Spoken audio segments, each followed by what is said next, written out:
Why do we love the epic Fast and Furious saga? Well, besides cool cars and legendary races, well, we love it at least for this wonderful tandem of two bald alpha males who manage to play on the screens both as friends and as enemies. It wasn't that hard to find you, Toretto. Wasn't hiding. And what can you say about real life? The conflict between Vin Diesel and Dwayne Johnson went beyond the written script and had a continuation in reality. I'll see you soon. No, you won't. Fans of the franchise were at a loss. The media was full of details that contradicted each other, and the verbal battles spread to social networks and interviews. This is Biographer Express, and today we will try to shed light on the whole incomprehensible situation between the two alpha males of the franchise. How did the conflict between the actors begin? And who of them is really to blame? Are you ready? We're starting. At first, nothing foretold troubles. On the contrary, after the release of Fast and Furious, the fourth part of the saga, new energy was simply needed in order to revive the franchise, which noticeably dragged on. The appearance of Dwayne Johnson impacted well on Fast 5. The fifth part collected half as much at the box office as the previous part. And it is worth paying tribute to our today couple. You're going down, Toretto. I'm right here. By the way, during the promotion of the upcoming Fast 5, both walking testosterone spoke only the best about each other. After all, this was a brilliant plan, to bring together in one picture two of the most brutal, pumped-up men of Hollywood of that time, who were adored separately, and now that they were partners in the film, success was all the more assured. It definitely became a challenge for me to become the antagonist of fans' favorites Vin Diesel and his character Toretto. I was glad to work with him, and I think we had a great duel. The charm of the duel between Diesel and The Rock is that they are kind of similar opposites. Both are brutal, bald, and strong, but have different temperaments and characters. And the sizes are also different, although this border was erased on the screens, but in fact, Vin Diesel is about half a foot smaller than The Rock. But if at first this difference was only on hands of the creators of the franchise, and everyone supplemented the plot in their own way, then over time, Dwayne Johnson, in the eyes of fans, began to overtake his colleague in the film too much. Both alpha males began to fight for leadership, both on the set and in the hearts of fans of the franchise. It's gotta be awkward, but sexy as hell. The Rock has become a role model. He's a real hard worker. It is he who gets up at the crack of dawn and hurries to the gym. It is his Instagram page that is gaining lots of views and likes. And here is the paradox. Now, no one laughs at his character as before. Who the hell are you? I'm what you call an ice cold can of whoop ass. Dwayne Johnson, who flew into the project only on the 5th series, became almost its main star, with the largest fee among actors in the world. And after the heavy loss for the project in terms of the death of Paul Walker, the team found a new strong participant who managed not just to become a nominal replacement, but a truly real family member.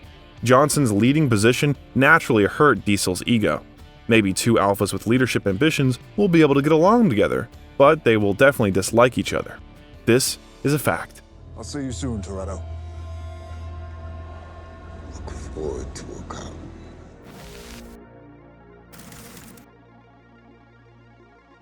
Why did the conflict arise? Colleagues in the filming process, eyewitnesses of all the events, stated that the story began with Diesel's remarks to The Rock. You just earned yourself a dance with the devil boy. They were connected with the fact that Dwayne allegedly constantly came to the set with great delays due to increased employment in other projects and frequent flights. Action! And sometimes he didn't come at all. This greatly disrupted the schedule according to which the entire film crew was moving and, of course, angered some of its participants. Actually, it was Diesel's fault as the producer of the project and one of its most ancient participants that Dwayne's attitude to the work was very annoying. Although there's also completely opposite information which says that it was vice versa. The whole team loved The Rock very much for his hard work and responsible attitude to work. And this was the reason for Diesel's jealousy. What do you think? Which of these versions is more realistic? Who is to blame for the conflict? Share your opinion in the comments. Another aspect of the conflict was the cold-veiled confrontation in social networks. After the release of Fast 5 on his Instagram page, Dwayne Johnson published posts of the following nature. There's no other franchise that gets my blood boiling more than this one. My female co-stars are always amazing and I love them. My male co-stars, however, are a different story. Some conduct themselves as stand-up men and true professionals, while others don't. The ones that don't are too chicken shit to do anything about it anyway. Candy asses. Having figured out who could be discussed in this post, the media thought that the message was dedicated to Vin Diesel. Diesel took the hit with the statement that Dwayne was invited to the saga only because his fans love him. Diesel's colleagues on the set, such as Ludacris and Tyrese Gibson, sided with him in the current situation. On Instagram, you are unlikely to find a photo of them together with a Rock from that period. Almost all the participants of the project lit up on them, but not him. Later, The Rock published another text which was probably intended to slightly reduce the intensity of passions. Family is going to have differences of opinion and fundamental core beliefs. To me, conflict can be a good thing when it's followed by great resolution. I was raised on healthy conflict and welcome it. And like any family, we get better from it. At the end of the day, me and my F8 co-stars all agree on the most important thing: delivering an incredible movie to the world. However, this story did not end with the Cold War between the actors and their petty, caustic quibbles on Instagram. Over time, Johnson's importance in the project has greatly increased. The production company of The Rock has taken over almost the entire franchise and added even more screen time for Luke Hobbs. Hello? In this regard, the original schedule for the release of the last 3 parts of Fast and Furious shifted. Also, The Rock asked Universal Pictures for permission for a spin-off, Fast and Furious Presents Hobbs and Shaw, which was released in 2019. Dwayne Johnson and Jason Statham got the main roles, of course. Just one sec. In connection with the release of Hobbs and the Shaw, Fast and Furious 9 shifted already to 2021, and the whole team was outraged by this fact. Tyrese Gibson was the most indignant of all. He said that he would leave the project if Dwayne starred in the 9th Fast and Furious, and also called The Rock a clown and pointed out that he thinks only of himself, ignoring the rest of the team and their interests. But whose interests were really not taken into account? So it's Vin Diesel's ones. He, as a producer of the franchise, was not just consulted, but also as an actor, he was not invited in the spinoff. What are you going to do? Words ain't even been invented yet. And the last straw was, of course, the fear that because of the new tandem of The Rock and Statham, everyone would like the spinoff so much that it would surpass the Fast and Furious itself. Couldn't have booked an emergency row for a little bit more legroom, huh? Not everybody has hobbit legs like you. Rumor has it that Diesel even tried to hinder Johnson's intentions, but he failed. All this led to the fact that the 2 final parts of the franchise were postponed from 2021 to 2023 to 2024. Despite the fact that everyone has already forgotten about the conflict between Diesel and The Rock, perceiving it no more than just an advertising move of the production, the quarrel has not exhausted itself. Moreover, it was gaining momentum. In one of his interviews, Johnson admitted that all of his scenes with Diesel in The Fate of the Furious were filmed in such a way that the actors did not meet on the set. This was his condition for participating. "I wanted to forego drama," he said. "I thought that was the best thing to do for everybody." Well, there was a meeting. I wouldn't call it a peaceful meeting. I would call it a meeting of clarity. He and I had a good chat in my trailer, and it was out of that chat that it really became just crystal clear that we are 2 separate ends of the spectrum. Philosophically, we are 2 different people, and we approach the business of movie making in 2 different ways. In such a way, Dwayne explained the situation. As usual, it was categorically and directly. In the same interview, he hinted that his philosophy differs from Diesel's in relation to work.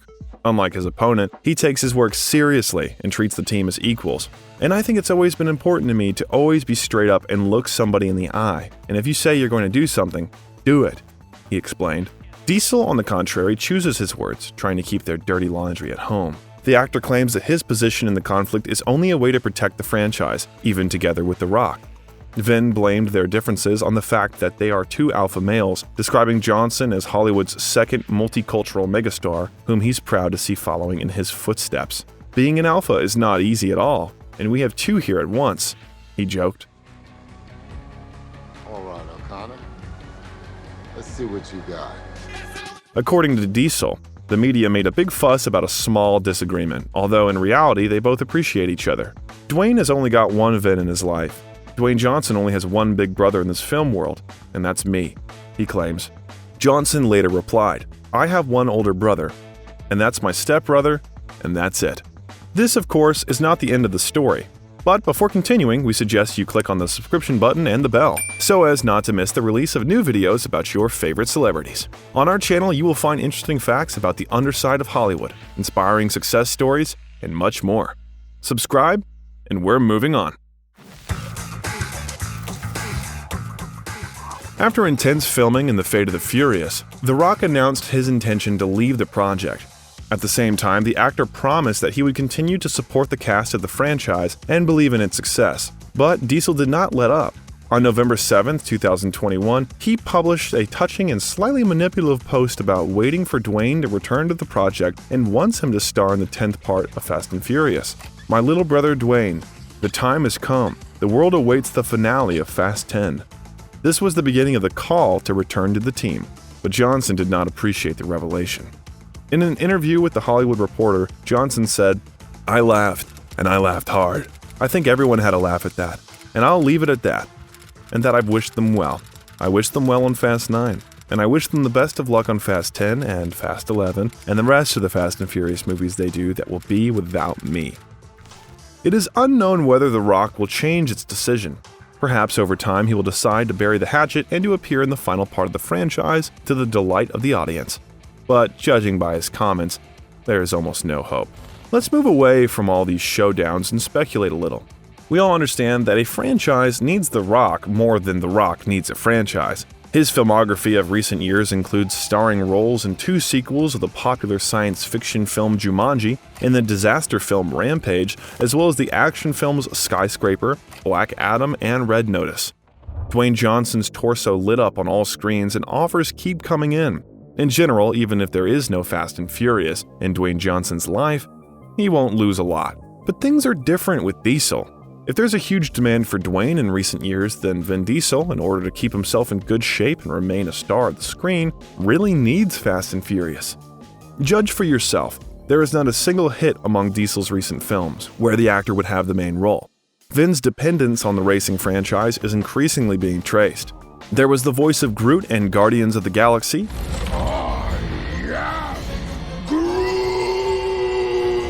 The Avengers, Thor, and in 2 more parts of Guardians of the Galaxy in his acting piggy bank over the past few years. There was also the main role in the superhero movie Bloodshot, which failed at the box office. Of course, he still has hopes for a new film about Riddick's adventures, but the quality of the project is still questionable. Dominic Toretto and his lifeline, which can easily turn into a stone that can drag his career to the bottom if the final Fast and Furious fails. In order to adequately finish the Fast and Furious, Diesel needs a bright and close-knit team, and The Rock would definitely not be superfluous. But judging by the trend, it is unlikely that the franchise will get 2 alpha males. Our old life is done. If the deceased Paul Walker had been in Dwayne's place, the situation would never have happened. After all, this is almost the only colleague of Diesel with whom he did not just get along on the set, they became best friends. Vin played an important role in the life of the deceased family. Walker and Diesel maintained good relations until the tragic incident, which left a lot of questions. What really happened to the famous actor, and who was to blame for this? Click on the link and find out the details of Paul Walker's death. We will also be grateful if you like this video. Biographer Express was with you. See you!